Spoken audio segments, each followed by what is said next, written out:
თანამედროვე სატელევიზიო სივრცეში განსაკუთრებით თუ შენს თავად ამ სფეროში ხარ, ყოველთვის არსებობს ვიღაც ისეთი, ვისაც აკვირდები, უყურებ და ცდილობ კი არ მიბაძო, უბრალოდ გაითვალისწინო ის რაღაცა მნიშვნელოვანი პროფესიონალური ნიუანსები, რაც ყველა საქმეში საჭიროა და განსაკუთრებით სატელევიზიო სფეროში და მე მყავს ესეთი ადამიანი, ვისი მოსმენაც და ხილვაც ყოველთვის ძალიან სიამოვნებს და ყოველთვის აი ესე ვაკვირდები ხოლმე და ყოველობ იმ ნიუანსებს, რაც მნიშვნელოვანია ნებისმიერი წამყვანისთვის. აი ასეთი ადამიანი იქნება სწორედ დღევანდელი ჩემი გადაცემის სტუმარი.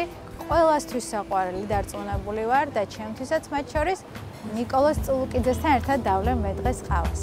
აქეთ უნდა წავიდეთ. გამარჯობა. როგორ ხარ? კარგად, ჯერობრ. მიხარია ძალიან და უღრმესი მადლობა, რომ აი ესეთი გადატვირთული და საქმიანი გრაფიკის მიუხედავად, ეს 1 საათი უნდა დამithმა და ჩემთან ერთად უნდა გაისეირო. მეც მიხარია, ბათუმში სეირნობა და მით უფრო შენთან. სულ მახსენდება, ჩემი პირველი ჩართვა 8 წლის წინანდელი, მაშინაც ბათუმობა იყო, ვიყავი ძალიან დამწყები, ახალბედა და ჩართვა მომიწია ნიკასთან ერთად. არ ვიცი ახლა გახსოვს თუ არა და აი ეს ჩემი მღელვარება და გამოუცდელობა ისე შეფუთე და ისე წარმომაჩინე რომ აი სულ მახსოვს. რაღაცა საერთო პირველი ჩემი ჩართვა იყო ნიკასთან ერთად და 8 წელი თუ ეთერში გაძელი ესე იღბლიანიც ყოფილა რა მამაშია საქმე. სულ მგონია რომ ძალიან დაკვირვებული ხარ და წლების წინ ნანახი ადამიანი რომ შეგხვდეს 10-15 წლის შემდეგ აუცილებლად გაგახსენდება და ესე ვიყავი, მაგრამ მე აირია ჩემი ცხოვრება და მიმტყუნა მეხსიერება, მაგრამ ისე ნამდვილად, აი როგორ მახსოვდებოდა, იცი აი ერთხელ მახსოვს თურქეთში დასასვენებლად ვიყავი ჩასული. მეორე წელს უკვე ფესტივალზე მომიწია იმ ქალაქში ჩასვლა. და აი ყველა სახეზე მახსოვდებოდა, ვინც უბრალოდ იმ ქალაქში მიდიოდნენ და მოდიოდნენ. როდესაც რაღაცას ყვება ნიკოლოზ წულუკიძე, თვითონ როგორც პერსონა ქრება, რჩება ის ისტორია, იმ ისტორიაში შევდივარ და ვხვდები რაღაცა ეს თანამონაწილე პასიური დამკვირვებელი. ოღონდ ეს ჩემი დამსახურება კი არ არის იმ ისტორიის, რომელსაც ყვები. კი. არა, როგორ ახერხებ? აი ხა რო გაივლი ამ სახლთან და წერია რომ აქ ცხოვრობდა პლატონ გიგინეიშვილი და შენ იცი რაღაცა ვინ იყო პლატონ გიგინეიშვილზე, ხო? როგორ არ მოგინდება რომ გააჩერდე ვიღაცა და მოუყვე რომ აი ესეთი რაღაცა მორალური კოდექსის ადამიანები ცხოვრობდნენ ამ ქალაქში. თვითონ ის ფაქტი, როცა გაიგო აჭარამ რომ ცუდად არის პლატონ გიგინეიშვილი და ამ ქუჩაზე მოსიარულე ტრანსპორტის ხმაური აწუხებს და ჩამოიტანეს 12 ურემი თივა და დაყარეს აქ, რომ სახლში არ შეწუხებულიყო, უკვე რა დამოკიდებულებაა რომ შენი საყვარელი ექიმისადმი ისეთი მადლიერება გახსოვს, რომ აი ამას გამოხატავს საზოგადოება. ვერიკო ანჯაფარიძე ამბობდა რომ პლატონი ვერ ყოფილიყო, მე ცოცხალი ვერ გადავრჩებოდიო. ძიმე იყო დაავადებული და ბატონმა პლატონმა უმკურნალა და აბა წარმოიდგინეთ ქართული თეატრი ვერიკო ანჯაფარიძის გარეშე. წარმოუდგენელია ნამდვილად. ყავას ჩვენ ცოტა იქეთ შევიძენ, თუმცა მანამ სტეკლაშკასთან. აი სტეკლაშკა არის, ხო, მე მაგალითად იქ ძმაკაცები მყავს. აი ბათუმური ყავა, უფრო ბათუმურ კოფეს ამბობენ ხო. აი იქ რომ მიხვიდეთ და დაჯდეთ. ისინი მოგიყვებიან რა არის ბათუმური ყავა. რომ ორი ქალი არსებობდა და ორი რეცეპტი. აიკუშა ერქვა ერთს თუ სწორად მახსოვს. როგორი ხარშებოდა, ჯერო ხალავდნენ და მერე ასხავდნენ წყალს. ეხა პირიქით არის, ჯერ ჩაყრიან ყავას და ასხავენ წყალს და აი ცოტა უნდა მოეხალათ.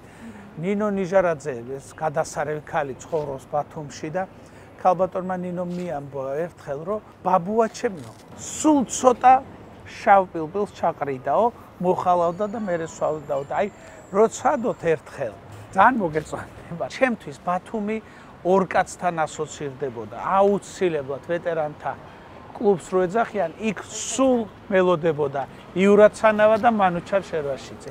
აი ამათ შუაში რო ჩაუჭდებოდი, ამათ მოსმენას არაფერი არ მერჩე. თეატრთან რო გავივლი, აი სულ ვიყურები ნინიკოს და მანუჩარის აივანს. ჩემი მეზობლები არიან. მართლა იქ ცხოვრობ. ხო და ნინიკო რას ამბობდა იცი, რომ მომენატრებიო და ნამდვილად ვიცი რომ ასე იყო. ფოტო ქონდა მიყუდებული ჩემი და ამ ფოტოს ავიღებო და ვაკოცებო და მე მითხრა ეხაო კაი რემონტი გავაკეთეს და ფოტო აღარა მაქვს მიყუდებული, მაგრამ ტელევიზორში გიყურებ და იქ გეფერები. აი თეატრები საქართველოში ქალაქების, რეგიონების მიხედვით შეიძლება რომ განვასხვაოთ ენერგეტიკით, ან თვითონ მსახიობთა მონაცემებით. აქვთ რაიმე სხვადასხვანაირი დამახასიათებელი? ბათუმს ძალიან ძიმე მაყურებელი ყავს. მაგალითად, რას გულისხმობ? აი, ადვილად არ მოეწონები. ადვილი არ არის ბათუმელის თეატრში შემოყვანა. შეიძლება არაპოპულარულ რაღაცას ვამბობ, მაგრამ ესეა. კი, ასე იყო პრინციპში, ასე იყო ადრე.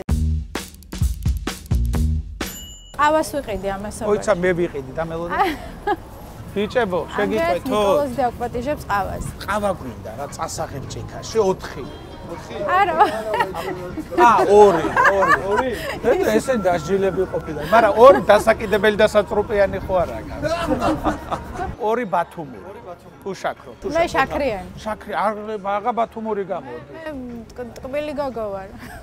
რაღაცას გიყვებოდი. თეატრზე ვსაუბრობ, ვიცოდეთ ჩემი იყო ცირა აბზიანიძე მსახიობი და ჩემი ბაბუაც, რომელიც სამწუხაროდ ადრე გარდაიცვალა. ცირა აბზიანიძე რუსთაველის თეატრიდან რო წამოვიდა ბათუმში, რუსთაველის თეატრში ზოგიერთ ქალს გაუხარდა მნიშვნელოვანი კონკურენტი მოგვაკვდა, მაგრამ საზოგადოდ გული დაწყდათ, იმიტომ რომ წყინვალი არტისტი იყო. მადლობა შენგენაც. ნახო, აი ერთხელ ბერდო კუტუბიძემ შეიძინა კიდე ესე ყავა და მასაც ვერ შევეწინააღმდეგე. ასე წავიდეთ. ეს არის რაღაცა ყველაზე ბათუმური კუთხე, სადაც იქეთ ძველი თაობის ბათუმელები სვამენ ყავას, აქეთ ახალი თაობა. მე არ ვიცნობ ადამიანს, ვინცაც არ გონია, რომ ბათუმი მისი ქალაქია. რატო იცი? ის სითბო აქვს, რაღაცა სიყვარული აქვს, რომელიც განსაზღვრავს უშუალობას. აი, შუაში ფილტრი არ არის, რაც არის, ის არის. ამხელა სიყვარული, პატივისცემა პუბლიკისგან, მაყურებლისგან. ოდესმე ამ კუთხით ეგო შეუწუხებია ამ ყველაფერს და აი, როდის წამოიწევა ხოლმე ეს ეგო და თუ წამოიწევა, უცბად ისეთი რამე მოხდება, რომ თავისთავად ფითილი რეგულირდება. მე ასეთებიც მომისმენია ჩემზე და ისეთებიც. გძნობ, ნამდვილად გძნობ დიდ სიყვარულს, აი, სხვა სიყვარულს ადამიანებისგან, რომელმაც მე მაგალითად ერთხელ გადამარჩინა. თუ რამ გადამარჩინა, აი მაგათ. დიდმა სიყვარულმა ხალხის, აი იცოდი რომ აი აქ ვიღაცა იგედგა, რომ ჩამოხლულიყავი ის დაგიჭერდა. და ეს იყო ყველა ფეხის ნაბიჯი, აი ძიმე დღები რო იყო ჩემ ცხოვრებაში, მე რო გამოვიდოდი ქუჩაში, აი დედას გეფიცებით, მანქანები ჩერდებოდნენ და აი რაღაცა ისეთ სითბო იყო, რომ აი ყველა ნაბიჯზე იყო ვალდებულება, რომ მე უნდა გამეგრძელებინა და შემდეგი ნაბიჯი გადამედგა და ამიტომ ეს რო იცი რა ბძალაა. მე შენს გინდება რომ გამოწვდილი ხელი შენ გავალდებულებს რომ უკეთესი იყო. და ეს ძალიან მნიშვნელოვანია ჩვენი სოციუმის შესაცვლელად. სულ საქმეში, გადარბენებში, ტელევიზია, თეატრი, კიდევ იქნება რაღაც სხვა სფეროები დარწმუნებული ვარ. დასვენებისთვის თუ იცლი და როგორ ისვენებ და აი განმარტოვება თუ გინდება ხოლმე. რაც უფრო ბევრ საქმეს აკეთებ, უფრო ბევრს ასწრებ. ამაში დარწმუნებული ვარ.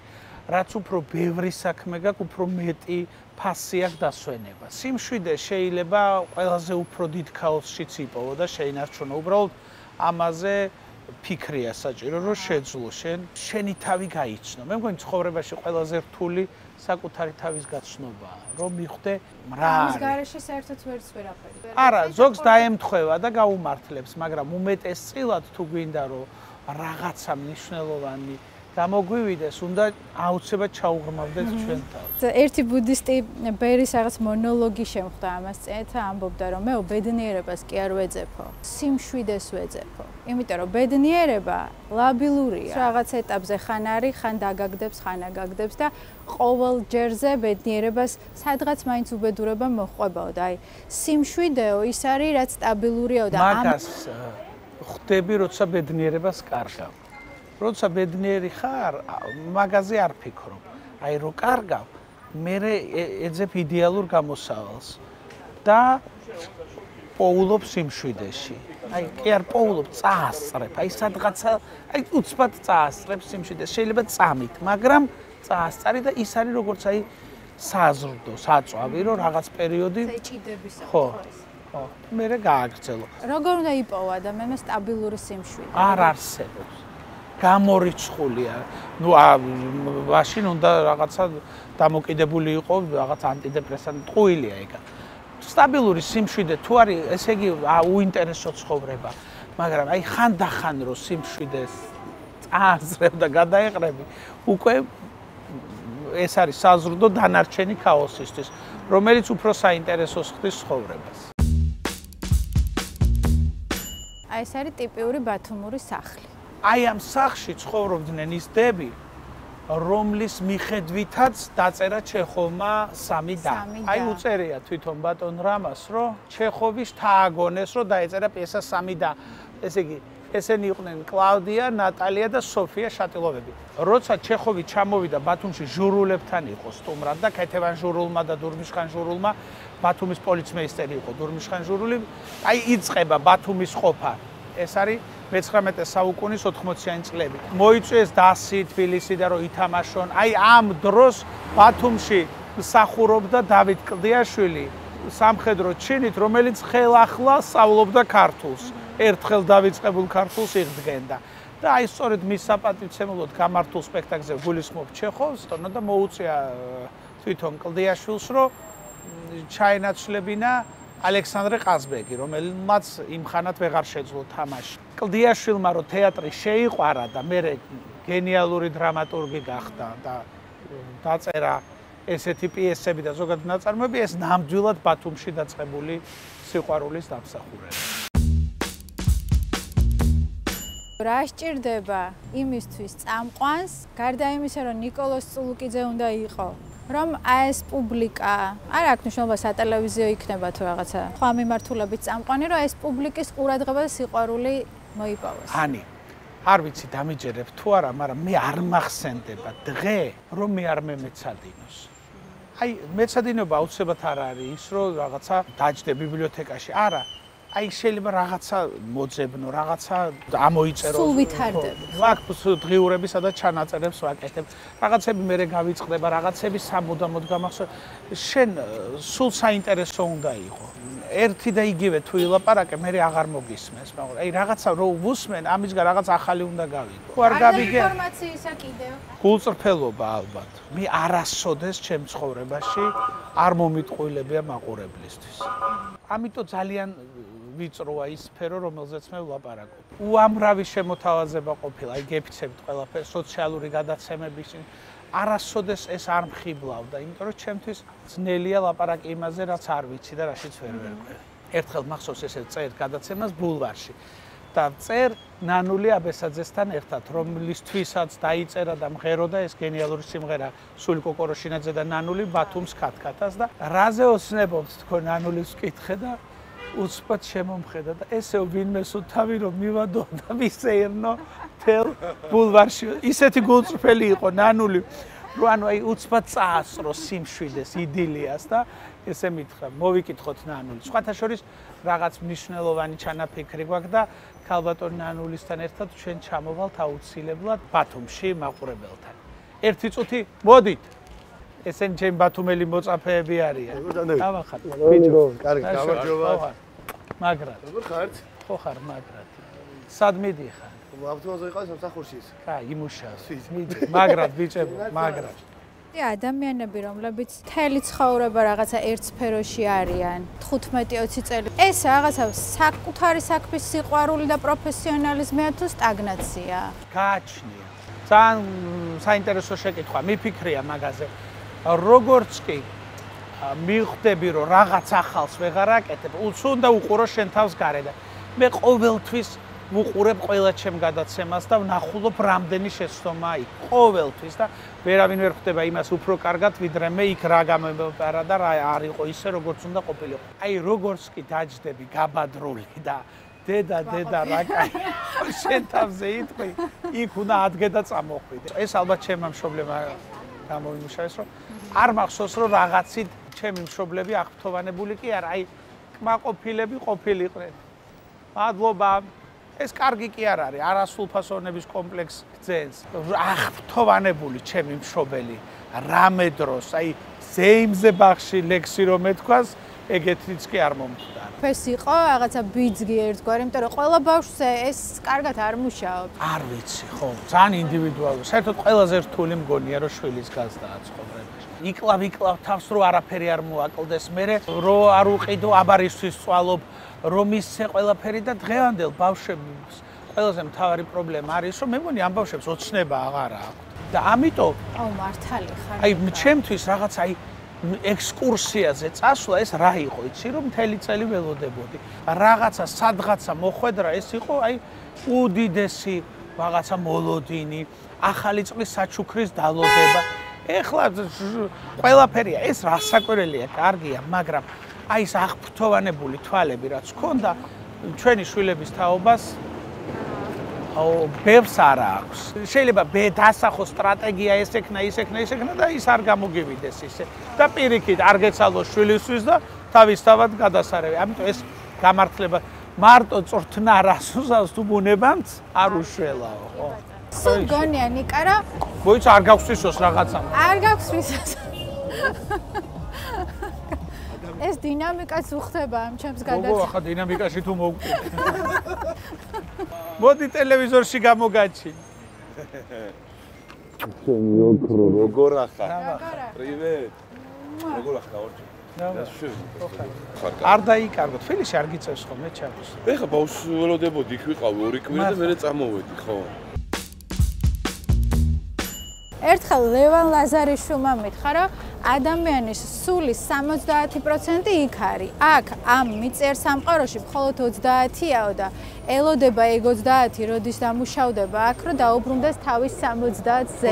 ერთხელ მომდამემართა რაღაცა მკითხეს, რომ აიო შენ გადაცემაში ამაზე რო ლაპარაკობდნენო. არა მეთქი ჩემ გადაცემაში როგორ რო გეჯდაო ისაო სტუმარიო და ყვებოდაო და გადავახვიე გადაცემა. ლაპარაკობენ რაღაც ამბავს, რომელსაც მე პირველად ვისმენ, არა და იქ ვზივარ. და რო შევხედე შენ თვალებს, ძალიან საინტერესოდ უსმენ, მაგრამ იქ არა ვარ. აი სული არის სამყარო თუ წარმოგიდგენია და თუ გიფიქრე. კი, როგორ არა, რო აი როგორია, როგორი წარმოგიდგენია. აი ის რაც წეგან მითხარით, რომ სიმშვიდის ძებნაო, აი ვერ მათქვაო, ხო, აი ეგ არის, მაგისთვის საქმნი, რომ რაღაცა არ მოგწონს ამ სამყაროში, შენთვის რაღაცას ხსა. ნამეტანი არ უნდა მოგივიდეს, თორე საფრთხიფათო ხდება. მაგრამ თუ არ რეგულირებ ამ შენ სამყაროს და ამ სამყაროს ერთმანეთთან, ცუდი არ არის. მინდა რომ შენი გამოცდილება და რჩევები მისცე იმ დამწყებ ჟურნალისტებს, ვინც ახლა იდგამენ ფეხს და ახლა იწყებენ ამ სფეროში. ნიშა იპოვონ. ყველას მაგას მარტო ჟურნალისტს არა. ცხოვრებაში მთავარია რომ შენი ნიშა იპოვო. აი შენ რო შეგხედავ რაღაცა უნდა ასოცირდებოდეს, ან თეატრი, ან კინო, ან სპორტი, ან სიმართლე, ან ტყუილი. აი ნელ-ნელა ამ ჩვენი საქციელების ჩამონათვალით რაღაცა სტერეოტიპები ჩნდება ჩვენზე. ვიღაცისთვის კარგი, ვიღაცისთვის ცუდი, მაგრამ ჩნდება. და ჯობია რომ ეს სტერეოტიპები ნაფიქრი გქონდეს. ყველაფერი კარგად არ გამოგივა. მე არ ვწამს იმ წამყვანს, რომელსაც შეუძლია თეატრზეც, კინოზეც, სპორტზეც, მედიცინაზეც, ლიტერატურაზე თუ პოლიტიკაზე და ჯანდაცვაზე ერთნაირად საუბარი. ან სიუჟეტის გაკეთება. რაც უფრო ვიწრო სფეროა, უფრო რთული, უფრო საინტერესოა, მაგრამ მე საყურებლად უფრო ისეთი არა. აი რა მხოლოდ მნიშვნელობა აქვს ზოგადად ადამიანის ცხოვრებაში საქმეს. როცა არა გაქვს საქმე, გაქვს ბევრი დრო შურისთვის და სხვისთვის ცუდის გაკეთება. ამაში ისე არ დარწმუნებული, იმიტომ რომ აი ადამიანები, რომლებსაც რაღაცა ეს ღვარძლი და შური ედებათ, ხშირ შემთხვევაში მგონია, რომ რასაც აკეთებენ იმის არ ჯერა. შეიძლება საქმე აქ წარმატებულიც არის ერთი შეხედვით, მაგრამ თვითონვე არ არის იმ ნაკეთების ღირებულებაში დარწმუნებული. ანუ საქმის სიყვარულს უნდა მიაგნო და არა უბრალოდ საქმე. პროცესი. შენ თუ პროცესის სიამოვნებას არ განიჭებს და ელოდების შედეგს, სახიობი თუ არტისტობს პაკლონისთვის რომ გამოვიდეს და ტაში დაუკრან, არაფერი არ გამოვა და თუ ის იკლავს თავს და არც ფიქრობს ტაშზე და მე თავისთავად ტაში მოდის, ის უფრო გულწრფელი. აი საქმემ, საყვარელმა საქმემ შეიძლება გადაგარჩინოს ადამიანი. აბა? მე არ გადამარჩინა. და რამდენი არ გადაარჩინა. უსაქმურობა შენ დარცაც გეათმაგებს და სხვისი წარმატების შურსაც. მე სულ ვაფრთხილებ ჩემს სტუდენტებს, მსახიობებს, აი ბავშვებო, ეხლა თქვენ სწავლობთ და ერთ დღესაც დაამთავრებთ თეატრალურ უნივერსიტეტს წახვალ ზაფხულში მიიღებთ რუჯს, იყიდით ახალ რაღაც ტანსაცმელს, ჩამოხვალთ, ეს რუჯი გაქვთ, ეს ტანსაცმელი გაქვთ და აღარ გაქვთ წასასვლელი. ჩართე ტელევიზორი, შენი ჯგუფელი მსახიობი რაღაც სერიალშია. უკვე შენ ეს არ გესიამოვნა. რუჯი გადაგდის. ვერ ინარჩუნებ. მე გეკითხებიან რომ აი ის რო იქ არის, მე შენ ანიჯერებ, ან ბოროტი ხარ და ამბობ რომ ის იქ იმიტომ მოხდა, რომ ამიტომ და ამიტომ. და შენ ამ ვერსიების შეთხსნისთვის დრო გაქვს, იმიტომ რომ შენ ვერ მოხდი. აი მე უბრალოდ არასოდეს ჩემ ცხოვრებაში არ მეცალა იმისთვის, რომ აბა ის იქ რა, არა ჩემი საქმე. ფიზიკურად აღარ ძალია, აღარც ინტრიგებისთვის, აღარც იმის მოსვენისთვის თუ სხვა რას ფიქრობს და ამბობს შენზე. აქამდე ერთადერთი რაც ვისწავლე, აი ესეთ ხალხთან ურთიერთო, აქამდე ვუშვებდი. ეხლა არა, აი ძალიან ჩავხედავ და ძალიან ცუდად ვეტყვი. ისე რომ სულ დაამახსოვრდება, როცა მე დამინახავს. რა არის სხვაობა თეატრსა და ტელევიზიას შორის და რა აქვს? საერთო? თეატრში ეს ინტრიგა მშვენიერია და ტელევიზიაში დაუნდობელი. თუმცა აი მე 20 წელი და კიდე მეტი რაც ტელევიზიასთან ურთიერთობა მაქვს. მე არ მახსოვს რომ როდესმე მე რამე ინტრიგის მსხვერპლი ყოფილიყავ. ეგეთი არ მახსენდება. და არც ის მახსოვს რომ ვინმეს ჩემს ცნობიერებაში ვინმესთვის ინტრიგა დაენერგა. ამას მე არ შევსწრებილა. შეიძლება ხდებოდა და მე ამისთვის არ მეცალა. მაგრამ აი როცა რაღაცა არის შენში ავტომატურად იზიდა ალბათ ხო? ესე გამიკეთეს, აი არ ყოფილი. თეატრში ყოველთვის 10 წუთი რო შეხვიდე, 10 წუთი. იმ წუთში რაღაც, აი იმ 10 წუთში რაღაც 1-4-5 ვერსია გაჩნდება. რატომ მიხვედი, რა გინდო და რატომ. იმიტომ რომ ერთობია. ტელევიზიას აქვს ხო რაღაც მიჯაჭვულობა. როცა ცხოვრებაში რაღაც ისეც გაივლი, ვის გარეშეც მართლა არ წარმოგედგინა და ვის გარეშეც შენი ცხოვრება და ცხოვრობ. მე უკვე სხვა ყველაფერი უფასურდება, ხო? არ მაქვს ეს შიში, რომ არაფრის შიში აღარ. ხო, იმიტომ რომ თავარი შიში გავლილი გაქვს და ეხა მე უთეატროთ ვიქნები თუ ტელევიზიოთ, სრულიად არ იქნება ეს ჩემთვის ტრაგედია, სრულიად. თუ ყავს შენში პატარა ბავშვი, პატარა ნიკოლოზი და თუ გელაპარაკება ხოლმე. იცი რა, ეხა ესე როგორ გითხრა, არ ვიცი. ყოველ შემთხვევაში აი რაღაცა ბავშვური ჩემში ისე დიდწილად არის რა. განსაკუთრებით თუ საქმეში არ არის, საქმეში არ მიყვარს ამ ჩატება და აი რაღაცა დასვენების დროს პირიქით, აი უცბად სხვა თავისუფლებას. რა უნდება ხოლმე ყველაზე მეტად იმ პატარა ნიკოლოს ბავშვი როა 7 წლის როა მაგალითად ან 8 წლის და ისევ რო ნიკოლოსშია სიმშვიდე და ჩემი მთავარი პრობლემა მაინც არის ბევრი პასუხისგებლობის ჩემ თავზე აღება და მაინც ვერ სწავლა არასი უამრავი რაღაც შემოთავაზება როა აი ვერა იმიტომ რომ მე წყინთ და ამიტომ და მე სულ ნერვიულობ, მაგრამ ვერავინ ვერ გძნობს იმას. მე შეიძლება ღამე გავათენო რაღაცა, კონცენტრ შენ არ იგრძნობ, მაგრამ მე მოვიკლებ ჩემ შულს მოვაკლებ იმ დროს, ჩემ ოჯახს და არავითარი რაღაც შემოსავალი იმათ არ ღირს, რომ ამით გათელო შენი ჯანმრთელობა რა. ეგ ალბათ ზოგადად ყველა ქართველის პრობლემაა, ხო? უარის ვერთქმა. უფრო ცუდი პრობლემა არის, რომ უარს არ ამბობ და მე ვერ აკეთებ და მე აი ვერ იტყვის ვერავინ რომ მე ვინმეს რამე შევპირდი და იმ საქმეში ან გავაცდინი, ან დავაგვიანი, ან არ მივედი, ან ისე არ გავაკეთე როგორც შევთანხმდი. მე სულ მგონია რომ ადამიანი რომელიც რაღაცა ბევრ საქმეს იღებს ერთად, საბოლოო ჯამში აი სრულყოფილი შეიძლება არც ერთი არ გამოვიდეს, მაგრამ შენ შემთხვევაში ყველა საქმე სრულყოფილია. და მაღალ პროფესიონალური. ამ ენერგიას სად ნახულობ? როგორ არის ენერგია ხო უნდა? ფიზიკური თუ მობილური რო გიჯდება, ცოტა როა დარჩენილი და რო გამორთავ, როცა დარეკვა გინდა, მაშინ ჩართო, ხო? აი თითქმის ესე ვარ, როდესაც შენ ხედავ, იქ ჩანს ეს ენერგია, თორე როდესაც არ ჩანს აქ, ჩემი თავი იქ ვარ, აი რო ჯდება და შუტავს, აი უსიცოცხლო. ამ ბოლო დროს ბოლო 2 წელია განსაკუთრებით. როგორი წარმოგიდგენია სიბერე, რა საქმით დაკავდები ნიკა?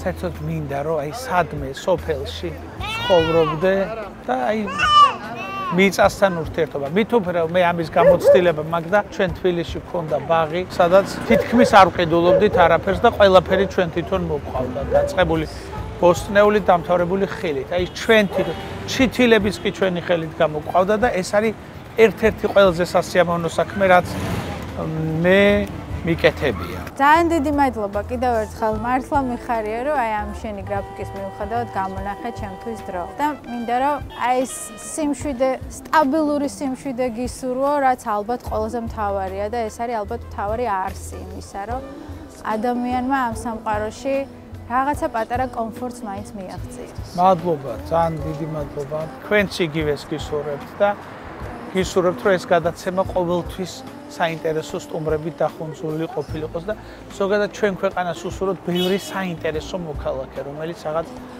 საინტერესო პროცესების გენერატორია. კიდე ფახლავა. ფახლავა თუ ბაკლავა? ფახლავა არის აი თურქული რო არის, ფისტათი რო კეთდება. ხო. ეგ არის ფახლავა. ბაკლავა არის ბაკლავა არის აი ეს აჭარული.